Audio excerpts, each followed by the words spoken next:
Finally. Okay, here we go. Good morning. I'm sorry about the delay. We had a little I don't know, Zoom was not behaving nicely. Thank you for resolving. I'm hoping it goes away forever. So we have Parsha Shelach. So this week is Parsha Shelach for us in Israel, appropriately, of course, the day that the government decides to, implode. Of course, it's Korach, so let the fighting begin. I mean, it's they say Israel now, there was a news report, Israel now leads the world since 1996, leads number one in the world in elections. Baruch Hashem.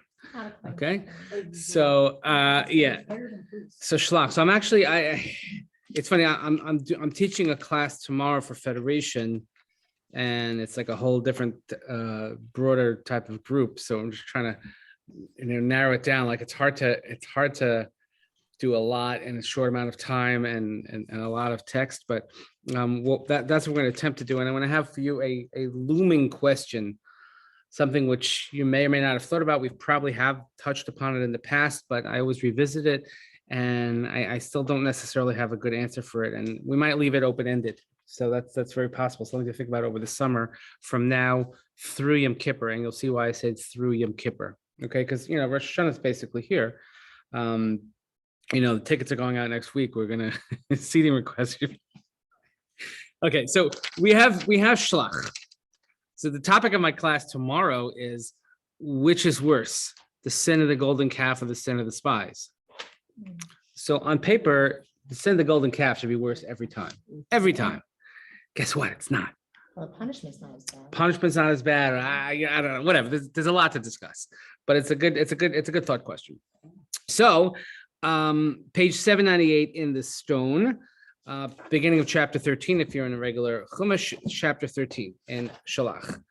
Vaydaber Hashem el Moshe lemor shlach lecha anashim v'yasiru es eretz Canaan asher ani nosei lifnei Yisrael ish echad limatei avosav tishlochu kol nasi vahem. Hashem speaks to Moshe saying, send forth men, shlach lecha, send for yourself, lecha anashim, if you want. Look at the Art Scroll translation, if you please, and let them spy out the land of Canaan that I give to the children of Israel, one from each tribe, etc., etc. Now, the key phrase that we use here all the time when describing this parsha, we call this the parsha, the story of the Meraglim. Nowhere in the parsha does it say Meraglim. Right away off the bat it says Laturu, Viaturu. What does Viaturu mean? Wander? No, Latur. Oh. Tour. Travel. Get a get a bus, right? Okay. Keep one day on Tiff, and there you go.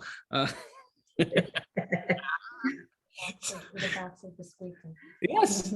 So if you, by the way, one of the symbol for the tourism industry in Israel, right? It's the giant graves bamot on the poles.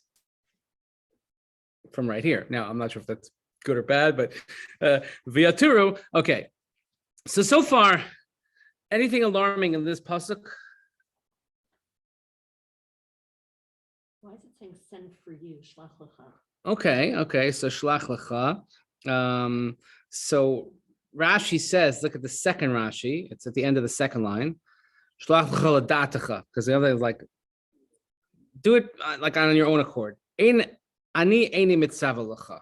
I'm not commanding you to do this. Im tir tishlach, if you want to go. But it has leshen sivoy. That's a little bit weird. Yeah, it sounds like a bit of a kvetch, because first of all, when Hashem said lech lecha, did he say, yeah, if you want, go? He's like, no, lech lecha, lazim gain, go.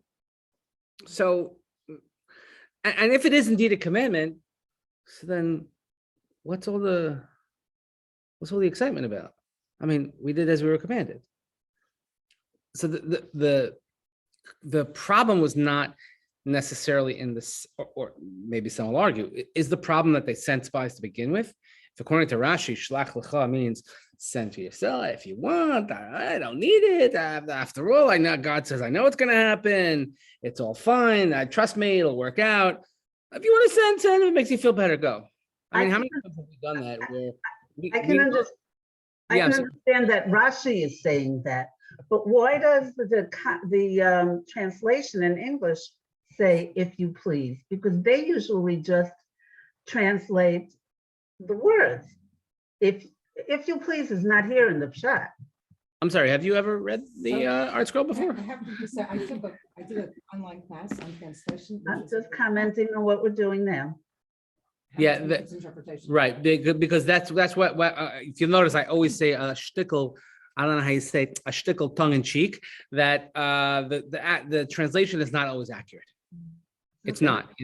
They take Rashi's interpretation because some things are, frankly, are very hard to translate. If you were translated literally, I would say, "Send for you men and go tour the land of Canaan." So the translation very much takes into account, which, by the way, sometimes, frankly, you do have to do that because otherwise it's not going to make any sense. So there are some that say that perhaps the fault is the fact that he decided to send troops to begin with.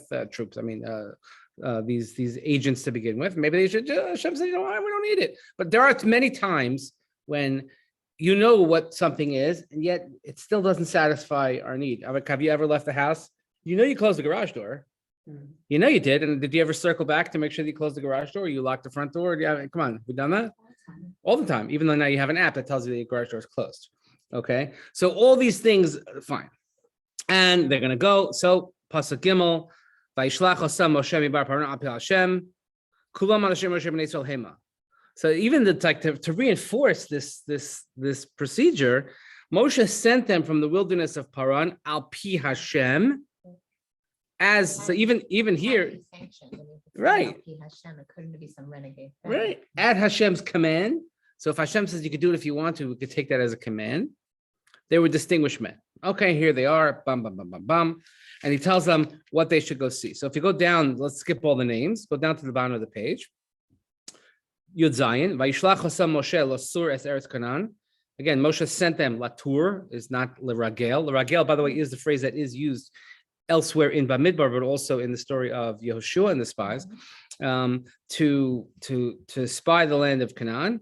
Vayomer alehem alu zeh banegev alisem es ahar, urisem es haaretz mahiv es ha'mayeshiv alecha zakur rafeh ma'at rav. He says, yeah, this is the normal procedure. Go here from the south, climb the mountain, see the land. How is it? What are the people like? Are they strong? Are they weak? Okay, that's reasonable. Umaha Aretz Asherhu Yoshev, returning the page. Ba Hatava Hi Imra'a. Umahe Arim Asherhu Yoshev Bein Habe Machanim Im B'Mivtzarim.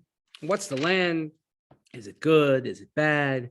What are the cities like? Are they open? Are they walled cities?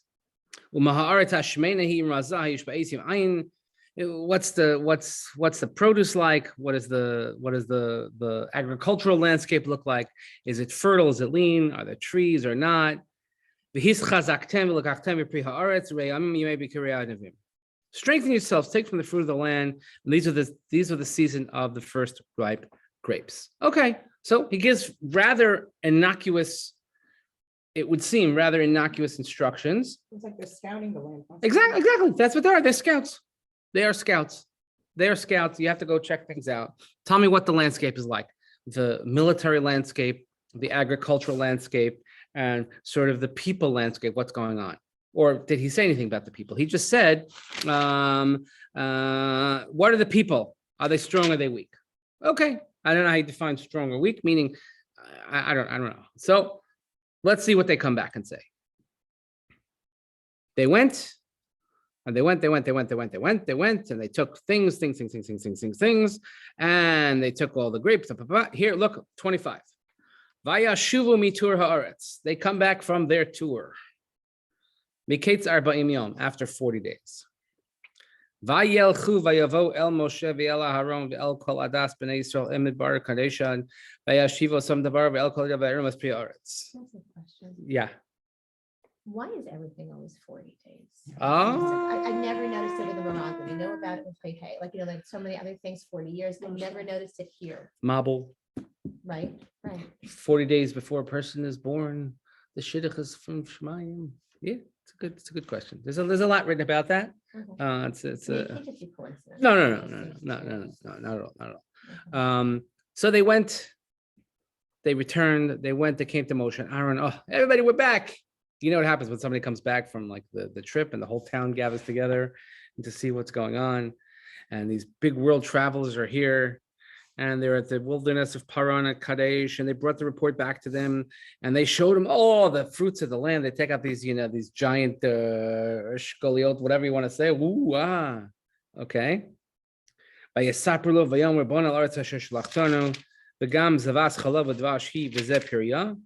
They reported, they said, we arrived at the land to which you sent us, and indeed it flows with milk and honey, and this is its fruit. Oh, we've always touched upon this, milk and honey. What, I mean, Israel is the land of milk and honey. I don't know what milk and I don't know what honey, but so Rav Reuven Margolius said that when it says milk, is referring to white wine. So this Shabbos, you should drink white wine. Just saying, we should drink white wine on Shabbos. We should be makbid every Shabbos, but this Shabbos you should drink white wine, and it's date honey and it's not bee honey. Like, okay, fine, but it's an unusual phrase which is used, I think, 15 times in the Chumash.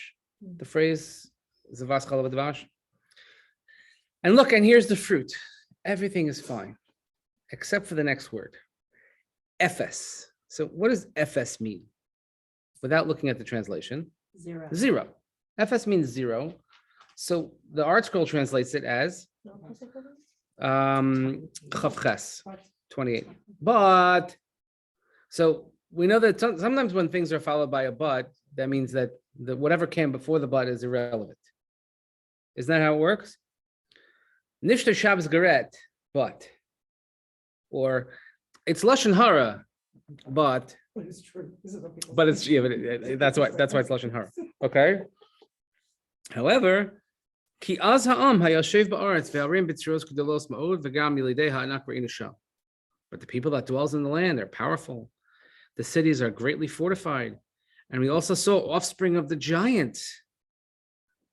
Amalek yoshev b'aretz ha'negev v'achiti v'ayvusa v'amori yoshev b'har v'akanani yoshev al-hayam v'al-yada yardain. And we have all these different nations that are here, there, and the other where. Now, up until verse 30, have they said anything that is inaccurate? Have they said anything that they were not asked to report on? Look back at the original request. They were told to report on the people. Are they strong? Are they weak? Are the cities strengthened? Are they fortified? And what's the land like? Here's the land. It's all good. Oh, and by the way, we're going to have some challenges. At this point, have they said anything, yay or nay, like we should go, we shouldn't go? Now, Kalev jumps in. Vayahas Kalev es am el Moshe, vayomer alon alev yirash nosak yachol nuchala.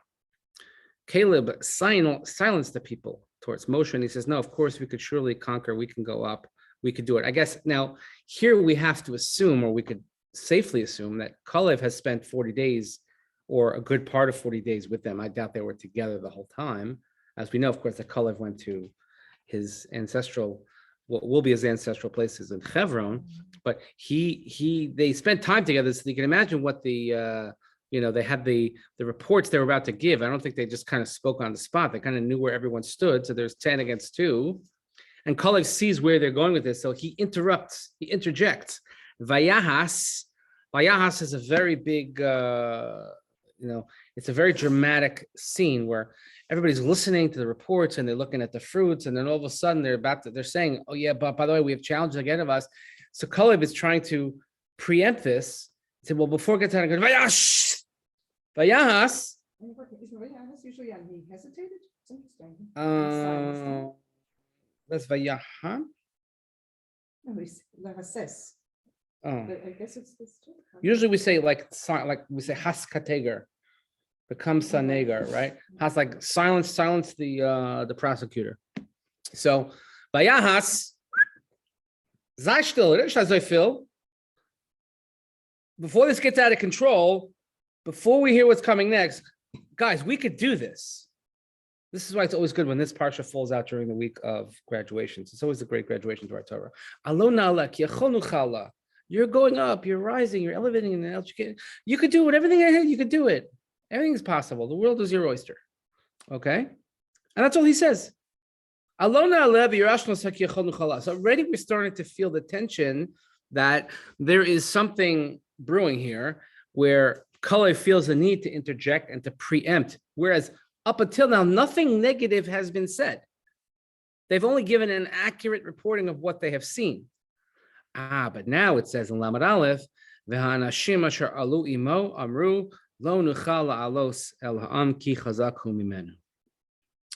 And the people who went with him, all of a sudden, by the way, they were known as, they were called Shelach Anashim, they were Nesiim, and they referred back to as Anashim, as regular people, and they said, oh yeah, no, we can't do this. We can't go up.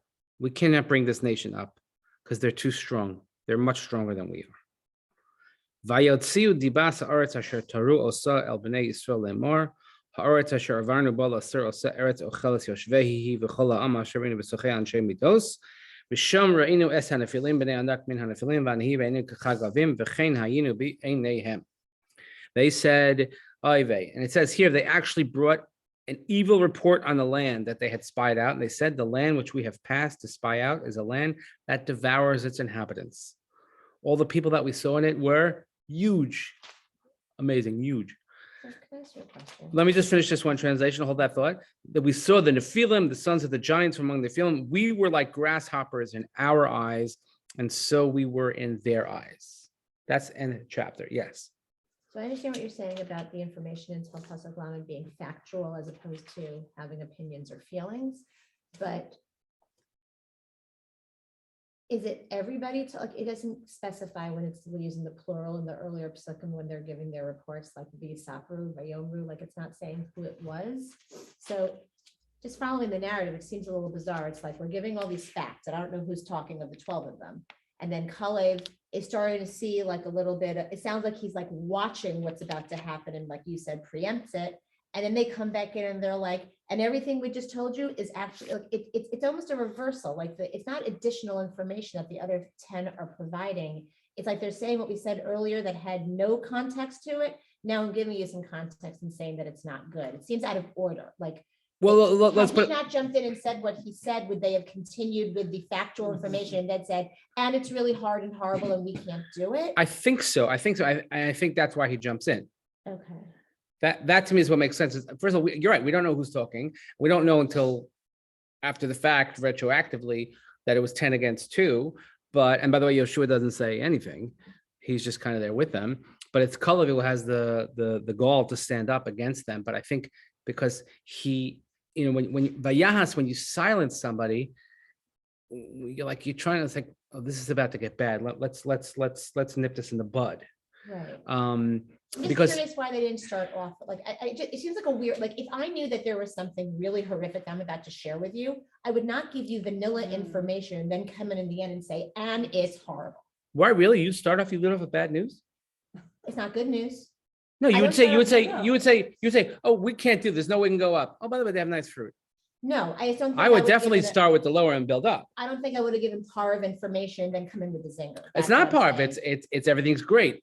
FS, except there's one small thing that even though that it's nice fruits and the people are whatever, But but the tone is so different. Like even with the FS, it's obviously not a positive. It's like a, but just want to let you know. And then they're like, and it sucks. well, You know yeah, what I'm that's saying? so that's where this is this. So maybe this is the crux of the sin. Mhm.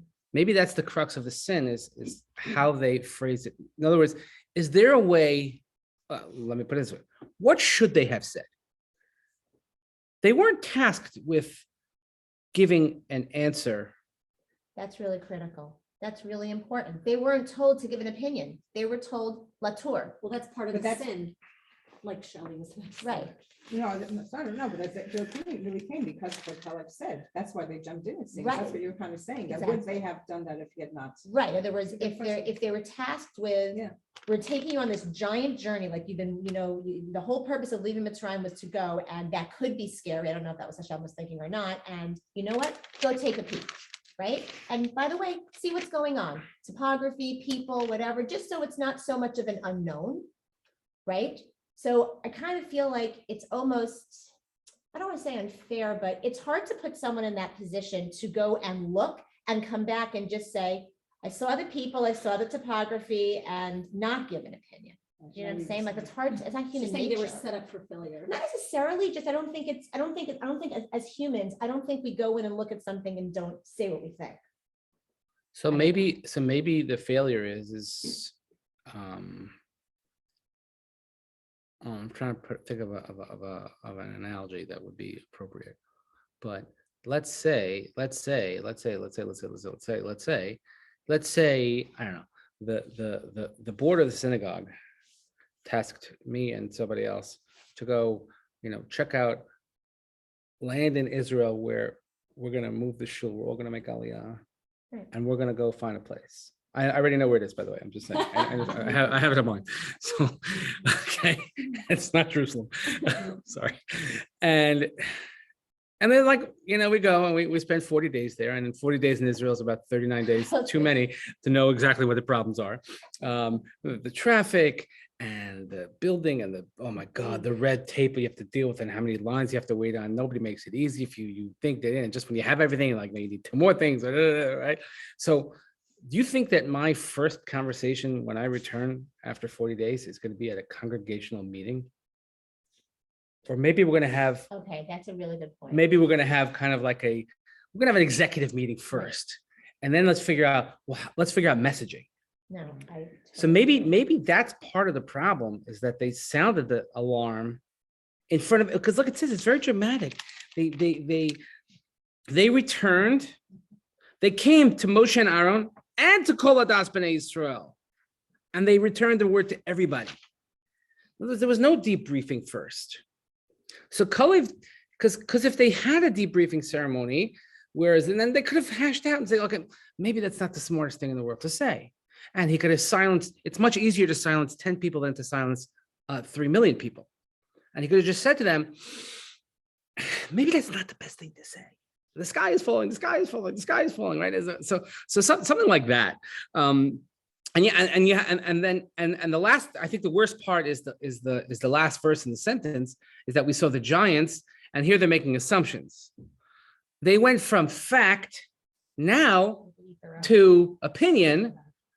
We were like grasshoppers in our eyes, and so we were in their eyes. How do they know how they looked in there? Like, they're all of a sudden they're extrapolating from their experience, and sometimes you get carried away and might call this some sort of mob mentality or something like that. Anyway, that's what happens. But the result is quite clear. The result is clear because it says in the beginning of chapter 14, everybody, Vatisa Kol Ha'eda.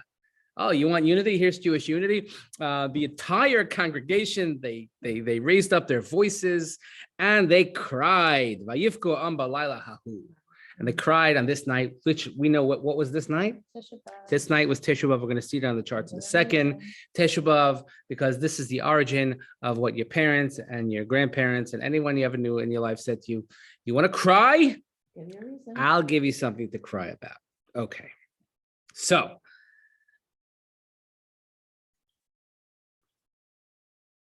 I'm going to let's zoom ahead a bit in the text, just because of what happens, okay? And everybody starts complaining, oh, Gewalt, if we only had died in Egypt, why do I need this? Everybody's going to be taken captive. Let's get a new leader. We're going to go back to Egypt. So Moshe and I are like, oh boy, here we go again. They fall down. And it says on page 804 that Yehoshua and Kalev, they tore their garments. And they said, no, here they try to silence the people, but they just try to speak rationally. Verse 7, they said to the entire people of Israel, no, it's actually good. It's very good. And if Hashem desires, he'll bring us to the land and give it to us, a land that flows with milk and honey. But don't rebel against Hashem. You shouldn't fear the people of the land, for they are bread. Their protection has departed. Now Hashem is with us. Don't fear them. In other words, it's okay. We got God on our side. Now, God has left the room in their opinion. Okay. So like God is so far out of the equation. But they said, no, we're going to stone you. Because that's what you do when somebody disagrees with you. You pelt them with stones. That's a lesson for today's day and age. Well, man, we're going to have fun with this federation thing tomorrow, let me tell you. So Hashem said, so now Hashem has to pipe it. Okay, so Hashem, that's paragraph break. Really? Really? After everything that I've done. Remember the sea, and you remember the plagues, and you remember the man, and the water, and the Torah, and the that. What? Really? Really? After all that, I'm going to get rid of them with a plague. I'm going to make you, Moshe, into a great nation. Second time we've seen this. We've seen it by the Egel. And then Moshe has to go into some defense. By the way, it's not. We could spend time. We've done that in the past. The defense that Moshe gives here is far different than the defense that he gives in the Egel case. The Egel is far more elaborate. Here, this is kind of like whatever. And he says, by the way, it's not going to look good. And people are going to say you killed them all at once. Turn the page to 806. And they said you're going to say you couldn't. He says you couldn't take them out. Yud Zayin.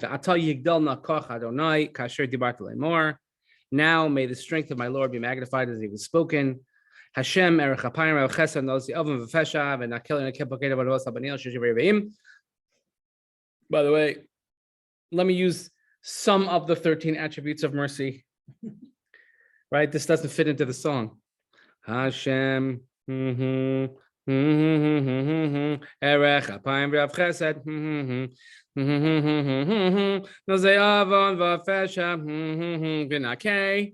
Okay? That's the only way you can understand this, is by singing the song. Right? Okay, we got it. So,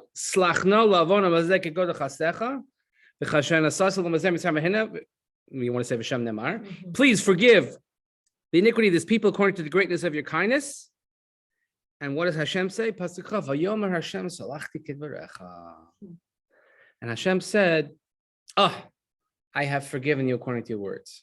Now, by the way, one good but deserves another good but. And here we actually use the word but. Ve'ulam chayani.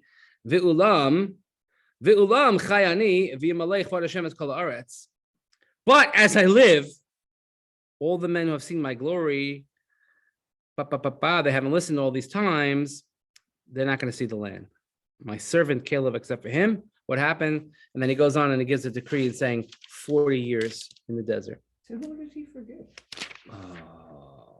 So what does that mean? This is exactly the question I'm going to ask you. Now you understand what I'm talking about Yom Kippur. Who?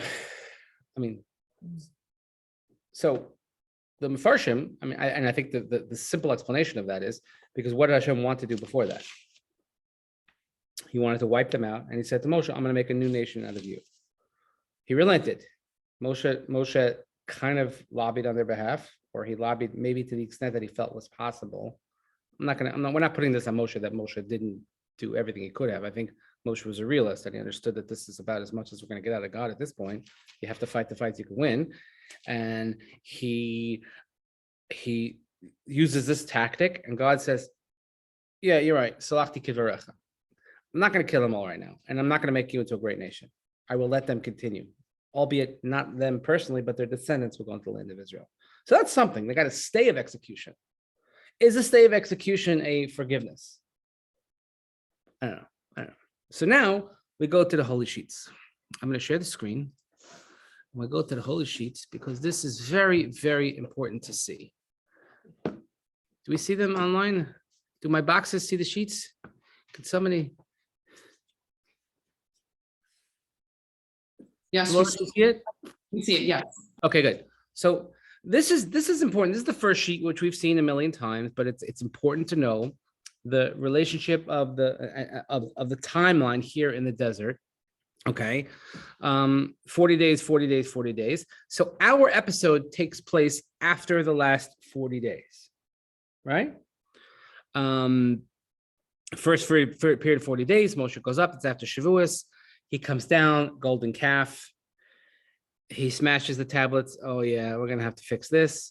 And then the third set of 40 days, he has to go get the second set of luchos, which he comes down on Yom Kippur. Okay, he comes down on Yom Kippur. Right after that, then they have the commandment to build the Mishkan, and the cloud returns, and everything's back to normal. Finally, we go into the second year. Here, let's look at the second sheet. I'm just going to rotate it on your page for you here. Here, this spells it out quite clearly for you. The first year versus the second year is, so when you looking at the first year, when you get to already Tishrei, you see by Yom Kippurim Yerad Moshe im Haluchos Hashnios. Moshe comes down with the second tablets. That's the third 40 days. Okay, he comes down. Then what happens right after that? We have L'machras Yom Kippurim Nitztavu Malachas HaMishkan. We have a commandment to build a Mishkan, and then we have Cheshvan. There's building the Mishkan, and Kislev. It's completed according to some whatever, and then it goes all the way till Nisan, in the second column of the second year. Because again, obviously it's the second year because they came into the midbar on that. On Rosh Chodesh, the Mishkan is erected. The two sons of Aaron died, and then it says Hechilu Hanasim Lahavi Karbanos Shalahem. The princes, what we saw in last week's parsha, 2 weeks ago, in Nassau, where they brought 12 days of offerings from each Nasi, and then we have, of course, ER is we count that we have Pesach Sheni, and the first time that was in Baal Oscha, the first time they left Mount Sinai after the giving of the Torah is on the 20th of ER. We have that date, and then they get to 20th, 21st, and then 29th of Sivan, here we go, Meraglim are sent. So this is a full year and change, and a good amount of change after the Exodus. They go for 40 days. They're there for most of Tammuz. So if it's 1 day left in Sivan, most of Tammuz, and that means that there's 9 days to make 40. So that means that they come back on Tisha B'Av. You see that? Chazru hameraglim v'nigzar b'nei Yisrael lo likanos la'eretz Yisrael. And then we have Korach sometime after that. And then we have Elul. Elul, by the way, says that Hashem kills the Meraglim themselves, but everybody else took a period over the next 38 and a half years. And then we skip away to the 40th year. The Mekoshe Sheitzim happens that early and they first bring it up now? The what? The Mekoshe Sheitzim. Slavled. Yeah. Well, if it's Slavled, yeah. But even if it's not him, I'm Yeah. saying like it's really out of order. Yeah. I mean, I know the whole aim of. Right. but still, it's like really Right. interesting. Right. The last chart, which will hopefully also be helpful to you, just to give a screen of a shot of this month. Okay. End of the first year, beginning of the second year. So from Nisan, again, I'm on the next page here. You see this chart. So it says Nisan, Rosh Chodesh is dedication of the Mishkan. Then the 12 days, Aleph to Yud Beis is Chanukah Samizbeach. And then 14 is Korban Pesach. ER is to count the Jewish people. 14th is Pesach Sheni. Then they leave on 20 ER, they leave and they leave Mount Sinai for the first time. Okay. And then here we have from all the stuff that happens, Kivra Satava, etc. And then Chavtes Sivan, they went to Chesav, they send the Meraglim and they come back 40 days. Meraglim come back from the tour, and on Tesha B'Av at night, that's when they start crying, and then we have the decree, etc. And the next thing is the Ma'apilim, which is also an interesting Israeli thing, how they use the word Ma'apilim also. Anyway, fine. But here you have in a snapshot, you understand the time frame of it. Yeah. We had a month without month. According to this chart, Where? it shows that the month felt Yeridat Haman was on the 16th of ER In in the first year. the first year. They came out of the trial. Yeah. Ted Love. Right. So they Right. had a month of just Right. eating whatever they Right. brought with them. Correct. A long Yeah. time. Okay. Now, just so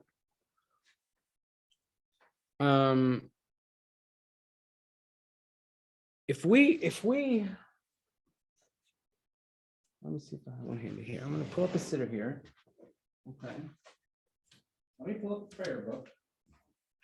And we're familiar with davening and Yom Kippur and slichas and all these great kind of stuff. Okay. So we know when we say slichas, let's say when we start Kol Nidre on Yom Kippur. How do we start Kol Nidre? I don't have the mouse in front of me, actually. But well, maybe this says Kol Nidre. I wonder. Could be that it does. Could be. Erev Rosh Hashanah, Hanukkah, Erev Yom Kippur, Mincha. No. So we start Slichos, or we start Yom Kippur. What's the first thing that we do? We say Kol Nidre, and we in a language that nobody understands, blah, blah, blah, blah, blah, blah. We do it 3 times. You go higher each time. Okay? And then the Chazan says it. And then the Chazan says 3 times. Vayomer Hashem Salachti Kidvarecha. Vayomer Hashem Salachti Kidvarecha. Vayomer Hashem Salachti Kidvarecha. And we say that all the time in Slichos. Slachna lavana mazek godel chastecha v'chazon v'sham nemar vayomer Hashem Salachti Kidvarecha. We say these 2 psukim in order. Now, why on Yom Kippur? Because on Yom Kippur, which represents Slicha, Mechila, Kapara, and that's when Moshe came back with the second Luchos, which shows that God is back with the people. So we invoke this phrase. There's just one small itty bitty problem. And that this phrase, Vayomer Hashem Salachti Kidvarecha, is found in our parsha by the Meraglim and not by the Egel HaZahav. And what are we saying? Like we're saying so triumphantly 3 times to start Yom Kippur, Vayomer Hashem Salachti Kidvarecha. But what about the rest of the pasuk? What about the next? We should say, oh, V'ulam Chayani. However, by the way, so God, thank you. I've forgiven you. Yeah, but I didn't really, because you're all going to die. So could somebody please explain that? You hear the question? I don't necessarily have a great answer for it. I'm going to share with you some of the Mefarshim, but you hear the question. Why do we so triumphantly invoke this pasuk, Vayomer Hashem Salachti Kidvarecha, if it's not so triumphant of a victory? Not that big of a deal. So some of the Mefarshim say as follows. I have a page here from the Mikras Gedolos, and we can look here first in the Dasakena Balitosos. Let me blow this up a little bit here for you. First of all, the Rashbam. But everybody's bothered by this. I've had conversations with Bible scholars about this, and and the truth is nobody's really satisfied. So the Rashbam says Salachti. See on the first thing that's marked on the right page, but on the inner part of the column near the margin, Salachti Salech ani achshav kamo nasati hakesef hasadeh.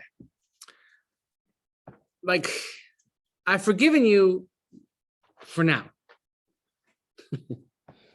So, like I said, it's a stay of execution. Or if you look at the Dasakenia Balitosos on the right side here, Vayomer Hashem al sheshaninu shenitzrat HaKadosh Baruch Hu Yisrael b'Yom HaKippurim v'amalo Salachti Kidvarecha u'lekach chukva osi yom l'mechila sichel hakapar l'dor. So the Medrash says that Vayomer Hashem, because we learn that Hashem forgave the Jewish people on Yom Kippur, and He said, "Oh, we have the second luchos." That's why He said Salachti Kidvarecha. But however, makshim ha'olam. Heichen matzinu she'amar lo HaKadosh Baruch Hu l'Moshe Salachti Kidvarecha b'masa ha'egel elakan b'meraglim. Here you have the question straight up. That statement was not issued by the story of the calf. These stories are always intermixed, intertwined, and also calendarically, because let's go back to our charts. Meraglim is associated with Tisha B'Av. Egel is associated with Shivasar B'Tammuz. And even though those 2 holidays, because of the temple, are associated with the 3 weeks, they bookend the 3 weeks. But in fact, historically speaking, biblically historically speaking, not based on Mikdash, I'm talking about from the Tanakh, what happened? Shivasar B'Tammuz is Egel related, and Tisha B'Av is Meraglim related. So there's no way to kind of separate these 2. But look what the Dazakin. So that's going to ask the obvious question. V'yesh lomar the kro adela el koy v'hachikamar. He says no. That maybe the pasuk here is actually found out of context. Now this is what we would call a kvetch. In other words, everybody's struggling to understand why it's become such a powerful statement in the Medrash and the liturgy, etc. V'hachikamar kasher nasasul amazemi mitzrayim vadheina ozamarti salachti kidvarecha. When here he says, he says, please, forgive now the iniquity of the people according to the greatness of your kindness, as you have forgiven this people from Egypt until now, when you said, Salachti Kidvarecha. In other words, when you said, God, you remember how it was with the Egel? Remember how you forgave them then? Remember how you said then, Salachti Kidvarecha, how you forgave them? Do the same thing now. That's what he's saying, right? Do it now. Forgive them now the same way. The Orach Chaim, let's see Rabbeinu Bachya here on the upper left. Rashi says, Hevinu Rabbeinu Zal Pasuk Zeb B'Harbe Makomos B'Talmud Shal Masa Ha'egel Ne'amar V'Hu She'omer Tamid Arbaim Yom Shlishim De'etnu L'Chol Shniyos. This is the he says, like many people say that this pasuk refers. It's out of context. It does not. They're saying that the pasuk here is not referring to God forgiving them right now, but rather he's saying, I forgave you then, and Moshe is trying to get the same, very similar type of idea. Correct. In other words, it should read as one phrase. Don't let the paragraph break in the English confuse you. It should say, forgive now the iniquity of the people according to your greatness of your kindness, as you've forgiven the people from Egypt until now, when you said, I have forgiven you because of your words. Try that. Put pasuk Yud Tes and Chaf together, okay? And that's basically what all the Mefarshim are trying to do here. So when I asked one of my here, so I remember when I first had this, I asked Alex Israel, my friend, he's my go-to Tanakh Chavrusa question person, and I wrote this to him a few years ago, and I dug up the correspondence that we had. He wrote an article about it as well. He says, the real answer, he writes, the real answer I think is that the usage of Salachti Kidvarecha is transferred to Cheder Egel. And the Cheder Egel is forgiven with the second Luchas on Yom Kippur, as we know. Of course, if you hold that the Egel is punished in each and every generation, as some do, this is not so optimistic. Just like the Meraglim, punishment is averted, but sin or guilt is not removed. Then we might need to reframe our understanding of this line in Kol Nidre and its Slichos. It's not about cleansing sin or removing its stain. It's about averting the threat of death and allowing us life a second chance. Both at the Egel and at the Meraglim, the nation as a whole was under the threat of annihilation. Salachti Kidvarecha is not an absolute cleansing, but it holds destruction in abeyance so the Jewish people can continue. That's what he says. In other words, so therefore, in that vein, when we invoke this in Slichos, or when we invoke this on Kol Nidre, what we're saying is, God, I get it. You want to wipe us out like now? We don't. I mean, because if we have to stand based only on our merits, we're dead to rights. We have nothing. So at least Salachti Kidvarecha, at least give us a chance to work on it. Give me another year, like to work on things. Give me a shot here. And by the way, that's why I think of all the omissions in the 13 attributes of mercy that Moshe leaves out, the most damning one and intentionally leaves out is emes. Emes. So I'll ask you the question then. So why is this indeed worse than the golden calf episode? I mean, there are different ways. If you look at it like Rav Alex does, and he says, well, maybe they're kind of the same. They were both put in abeyance, and not necessarily that the golden calf they were completely forgiven. Maybe there was just bits of it. And we say there's no Avera doesn't have a shmektavik of the Cheder Egel. Or you could say that no, they really were forgiven, and some reason they weren't forgiven, because the truth is that had this episode not taken place, the door of the Egel sinners, not the immediate ones who were killed in the plague right away, but the Egel sinners, those who were somewhat part of it, would have gone into Israel, right? And this would not be the first time, by the way, when we have this transference of a pasuk referring now to something else, because many are of the opinion that in the story of Mei Meriva and the waters of strife, when Aaron, who didn't do anything, is punished, and he said, you can't go into Israel because you didn't lahakti sheni b'midbar, you failed to sanctify me in the desert. Many Mefarshim hold that really what Hashem was saying is that you're being punished for the calf. We're just kind of like being nice to you, and we're not going to play it out in the newspapers. Really, really interesting approach here, but it's something to think about, and you can spend a lot. Look at Rashi and Chumash in Kisisa, but this Salachti Kidvarecha, which we so associate with, oh yeah, Yom Kippur, Slicha, Mechila, Kapara, is that really what you want? Because when you look at it in the Pesukim for real, Salachti Kidvarecha is followed by a big but, right? big, huge. Oh yeah, by the way, but you're gonna die. So is that forgiveness? Is that saying, oh yeah, by the way, you guys are good, you're okay? I don't know. It's a lot to think about. And you could see how the Mefarshim struggle with it. Okay. Now in my talk tomorrow, I cannot go into Mefarshim sources, it's too complicated. I'll kind of stick to the text, but there's a lot to cover here, and ask yourself the question, which is worse? Why is it would seem that the sin where only a few short weeks before God said, please don't have any graven images. Please don't worship idols. And here they are with this beautiful little calf. And okay, it's fine, we'll get over it. And here they were doing what they were told. So how do you categorize that? So some say there's a difference between, let's say, an error in judgment versus an error in character, a flaw in character, something like that. Here, because God is telling you, I'm promising you what you're going to have. There, they were missing something, and they reverted back to perhaps their sort of pagan mentality or whatever that they knew. Very, very different episodes, and we have to look at it in that context. So there's a lot to think about, and that's why this is the most important story for this generation that does it, because as of right now, 40 years. And not like the 1956 epic Cecil B. DeMille film, which said that because of the golden calf, they were 40 years. When did they start to call them Meraglim? Because really, Mefarshim will do. Yeah, I don't know. It's a good question. Mefarshim will do. But yeah, so there's a lot to talk about here. So yeah. Anyway, I'm glad we got to talk about it. Have a wonderful day, everybody. Thank you. Da, da, da, da, Never da. answer the question.